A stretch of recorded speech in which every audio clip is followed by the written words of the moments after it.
Hello, स्वागत है आपका एग्जाम प्रेप चैनल पर। आज के इस ऑनलाइन टेस्ट में हम डिस्कस करेंगे जीके के टॉप 25 अति महत्वपूर्ण प्रश्न जो कि सभी एग्जाम्स के लिए इम्पोर्टेंट हैं और बार बार पूछे जाते हैं विभिन्न एग्जाम्स में, चाहे वो एसएससी एग्जाम्स हो, रेलवे एग्जाम्स हो, पुलिस एग्जाम्स हो या अन्य कोई भी एग्जाम्स हो। तो इन प्रश्नों को आप बिना स्किप किए हुए शुरू से लेकर अंत तक देखें और यदि वीडियो पसंद आए तो लाइक कर दीजिएगा। साथ ही चैनल को सब्सक्राइब कर लें जिससे कि आपको हमारे सारे वीडियो की नोटिफिकेशन तुरंत मिले जैसे ही नया अपलोड आए। तो चलिए स्टार्ट करते हैं अब इस वीडियो को। पहला क्वेश्चन है आपके सामने, विश्व व्यापार संगठन कब अस्तित्व में आया? विश्व व्यापार संगठन कब अस्तित्व में आया? WTO। तो WTO का फुल फॉर्म जानते हैं आप लोग? तो WTO का फुल फॉर्म होता है वर्ल्ड ट्रेड ऑर्गेनाइजेशन। कब आया अस्तित्व में? 1 जनवरी 1995 ईस्वी को। 1 जनवरी 1995 ईस्वी को WTO अस्तित्व में आया। उत्तर हुआ ऑप्शन ए। अगला प्रश्न है, पुस्तक अनहैप्पी इंडिया किसकी द्वारा लिखी गई? अनहैप्पी इंडिया पुस्तक के लेखक कौन हैं? तो ये पुस्तक लिखी गई किसके द्वारा? लाला लाजपत राय के द्वारा। लाला लाजपत राय ने लिखी थी अनहैप्पी इंडिया पुस्तक। अगला क्वेश्चन है, ये सारे प्रश्न बार बार पूछे जाते हैं तो आप अच्छे से रट लें इन प्रश्नों को। निम्नलिखित में से किसने सिनेमाघर नामक एक संग्रहालय का निर्माण किया है? सिनेमाघर संग्रहालय, तो ये निर्माण किया गया है किसके द्वारा? MF हुसैन के द्वारा। नाम सुना है MF हुसैन का? ये क्या है? पेंटर हैं, चित्रकार हैं और इन्होंने ही सिनेमाघर नामक एक संग्रहालय का निर्माण किया है हैदराबाद में। चलिए देखते हैं अगला प्रश्न। ये क्वेश्चन भी बहुत इंपॉर्टेंट है, पूछा जाता है, तेजस क्या है? तेजस क्या है? तो तेजस है एक लड़ाकू विमान, सिंगल इंजन का लड़ाकू विमान है, सिंगल सीटर ही है लड़ाकू विमान। ओके, चलिए देखते हैं अब अगला प्रश्न। नेक्स्ट क्वेश्चन है, भारत के किस राज्य में वाणिज्यिक बैंकों की संख्या सबसे कम है? सबसे कम शाखा है यानी कि वाणिज्यिक बैंक की।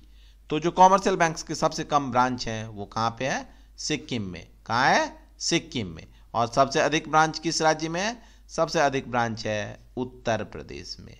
ओके ना, ठीक है। सबसे ज्यादा ब्रांच उत्तर प्रदेश में, सबसे कम ब्रांच सिक्किम में। अगला प्रश्न ये रहा, बैंक नोट प्रेस कहाँ स्थित है? बैंक नोट प्रेस कहाँ स्थित है? जहाँ पे बैंक नोट प्रेस, जहाँ पे बैंक नोट मुद्रित होते हैं वो कहाँ स्थित है? तो ये है देवास में स्थित। और देवास कहाँ है? देवास है मध्य प्रदेश में। मध्य प्रदेश देवास में स्थित है बैंक नोट प्रेस। अगला क्वेश्चन ये रहा, बंकर शब्द किस खेल से संबंधित है? बंकर शब्द का संबंध किस खेल से है? तो बंकर शब्द संबंधित है किससे? पोलो से। पोलो में बंकर टर्म यूज होता है। अगला प्रश्न ये रहा, ये सारे क्वेश्चंस इंपॉर्टेंट हैं, अच्छे से आप इन्हें याद कर लें। राष्ट्रीय उपभोक्ता दिवस की तिथि को मनाया जाता है? National consumer day. राष्ट्रीय उपभोक्ता दिवस कब मनाया जाता है? तो ये मनाया जाता है प्रत्येक वर्ष। कब? 24 दिसंबर को। क्यों मनाते हैं 24 दिसंबर को? क्योंकि इसी तिथि को कंज्यूमर प्रोटेक्शन एक्ट, उपभोक्ता संरक्षण अधिनियम को राष्ट्रपति की मंजूरी मिली थी 24 दिसंबर 1986 ईस्वी को। ओके, याद रखेंगे। चलिए देखते हैं अगला क्वेश्चन।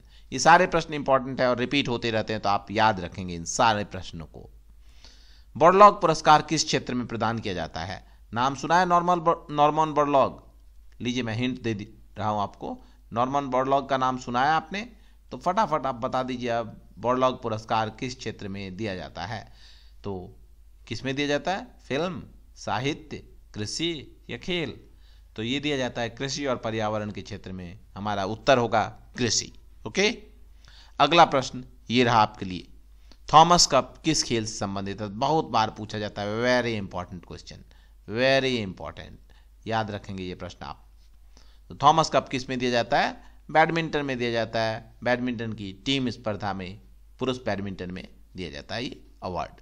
अगला क्वेश्चन है आपके लिए, विश्व का सबसे बड़ा प्लेटफॉर्म कौन सा है? विश्व का सबसे बड़ा प्लेटफॉर्म कौन सा है? तो जो विश्व का जो सबसे बड़ा प्लेटफॉर्म है वो है कौन सा? गोरखपुर। रेलवे प्लेटफॉर्म की बात हो रही है तो कौन सा है?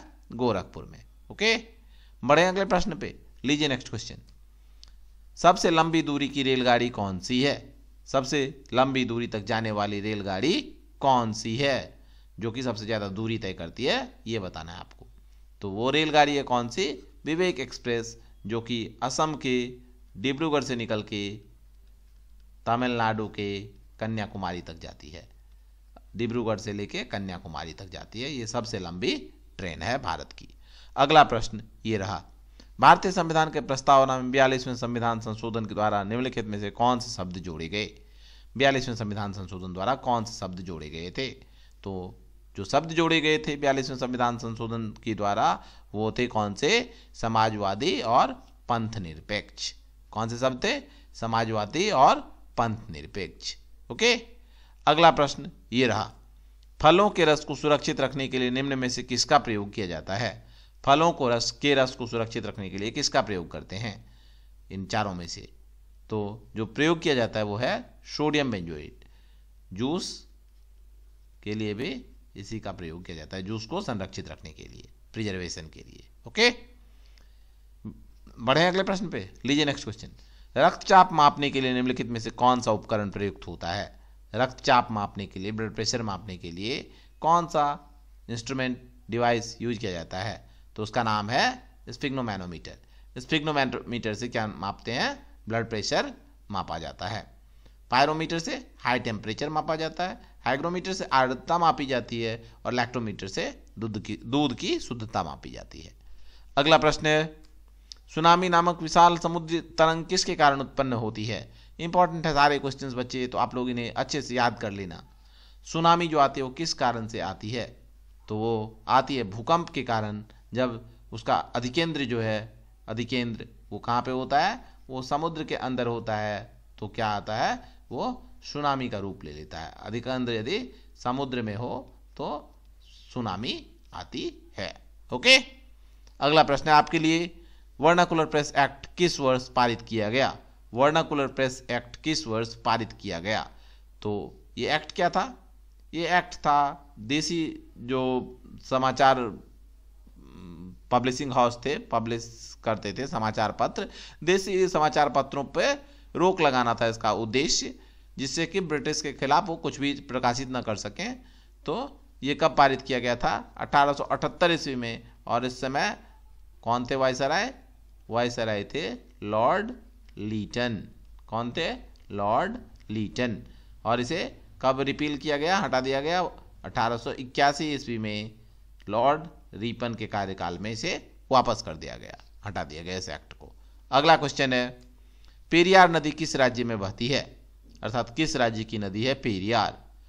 तो पेरियार नदी जो है ये है केरल की एक बहुत ही बड़ी नदी, कह सकते हैं सबसे बड़ी नदी है केरल की पेरियार। ओके, अगला प्रश्न है आपके लिए अब, हाइड्रोजन की रेडियोधर्मी समस्थानिक को किस नाम से जाना जाता है? कौन सा हाइड्रोजन का रेडियो एक्टिव आइसोटोप है? रेडियो एक्टिव आइसोटोप बताना है आपको हाइड्रोजन का। तो कौन सा है इसमें से? ड्यूटेरियम, प्रोटियम, रेडियम या ट्रीटियम? तो ट्रीटियम जो है ये रेडियो एक्टिव आइसोटोप है। हाइड्रोजन का ड्यूटेरियम, प्रोटियम भी हाइड्रोजन के आइसोटोप हैं, लेकिन रेडियो एक्टिव नहीं है। और रेडियम तो एक अलग ही तत्व है। ओके, बढ़ते हैं अगले प्रश्न पे। अब नेक्स्ट क्वेश्चन है, अश्रु गैस का रासायनिक नाम क्या है? टीयर गैस जो है, टीयर गैस आंसू जिससे निकलता है, उसका रासायनिक नाम क्या है? तो उसका रासायनिक नाम है क्लोरोएसिटोफेनॉन। क्या नाम है? क्लोरोएसिटोफेनॉन। इसका प्रयोग कब किया जाता है? अस्त्र के रूप में किया जाता है। ओके, अगला क्वेश्चन है आपके लिए। अब सारे क्वेश्चन इंपॉर्टेंट है, ये क्वेश्चन बहुत ही इंपॉर्टेंट है, बार बार पूछा जाता है, अच्छे से याद कर लें इस क्वेश्चन को आप। क्रीम सेपरेटर दूध से क्रीम निम्न में से किसके कारण पृथक करता है? दूध से क्रीम किस कारण से निकलता है? तो वो निकलता है किस कारण से? अपकेंद्र बल अर्थात centripetal force. Centripetal force. Okay, centripetal ही हुआ ना। सेंट्रीपिटल फोर्स के कारण क्या होता है? जो दूध क्रीम सेपरेटर है वो दूध से अलग करता है क्रीम को। नेक्स्ट क्वेश्चन है अब आपके सामने, मानव शरीर में ताप नियंत्रण केंद्र कहाँ स्थित है? मानव शरीर का टेम्परेचर कंट्रोल सेंटर कौन सा है? तो जो टेम्परेचर कंट्रोल करता है मानव शरीर के अंदरूनी भागों का, मानव शरीर का, वो है हाइपोथैलेमस जो कि पाया जाता है कहाँ पे, ब्रेन का पार्ट है, तो यही कंट्रोल करता है कि इसको, ह्यूमन बॉडी टेम्परेचर को। अगला प्रश्न ये रहा, इंपॉर्टेंट क्वेश्चन है, सारे आप लोग याद रखेंगे। निम्न में से कौन सा पादप वृद्धि हार्मोन है? कौन सा पादप वृद्धि हार्मोन है? तो जो पादप वृद्धि हार्मोन है वो है ऑक्सिन। ऑक्सिन जो है ये प्लांट ग्रोथ हार्मोन है। नेक्स्ट क्वेश्चन, निम्न में से किस देश की मुद्रा दिनार नहीं है? आपको बताना है कि इनमें से किस देश की मुद्रा दिनार नहीं है। इराक, लीबिया, ईरान या कुवैत। तो सही उत्तर क्या हो जाएगा? जिसकी मुद्रा दिनार नहीं है वो देश है ईरान। ईरान की मुद्रा क्या है? रियाल। रियाल है ईरान की मुद्रा। बाकी इराक की इराकी दिनार, लीबिया की लीबियाई दिनार और कुवैत की कुवैत दिनार। ओके, बढ़ते हैं अब अगले प्रश्न पे। किस शहर का नाम बदलकर अटल नगर कर दिया गया है? अटल नगर किस शहर का नाम किया गया है? अयोध्या, गोरखपुर, इलाहाबाद या फिर इनमें से कोई नहीं? तो अटल नगर नाम किया गया है किसका? नया रायपुर, न्यू रायपुर का नाम बदल के क्या किया गया है? अटल नगर। तो हमारा उत्तर क्या हुआ? ऑप्शन डी, इनमें से कोई नहीं। वीडियो कैसा लगा आपको? अच्छा लगा तो लाइक बनता है, वीडियो पे लाइक करें वीडियो को, यदि अभी तक नहीं किया है तो, और उसके साथ ही शेयर भी कर दीजिए, जिससे कि हम आपके लिए डेली बेसिस इस प्रकार के वीडियो लाते रहें। चैनल को सब्सक्राइब कर लें, साथ ही सब्सक्राइब करने के बाद आप अपना बेल का आइकॉन चेक कर लें, घंटी का निशान, कि इस प्रकार का घंटी निशान आपको दिख रहा है कि नहीं। यदि ऐसा नहीं दिख रहा है तो घंटी निशान पर क्लिक करके आप उसे इस प्रकार के घंटी निशान में कन्वर्ट कर लें, तभी आपको हमारे वीडियो के नोटिफिकेशन मिलेंगे डेली बेसिस पे। तो ये था आज का इम्पॉर्टेंट क्वेश्चन, जो कि बहुत ही इंपॉर्टेंट है और रिपीट होते रहते हैं विभिन्न एग्जाम्स में। चलिए मिलते हैं कल एक नए वीडियो के साथ इसी समय। तब तक आप लोग अपनी तैयारी जारी रखें। धन्यवाद दोस्तों।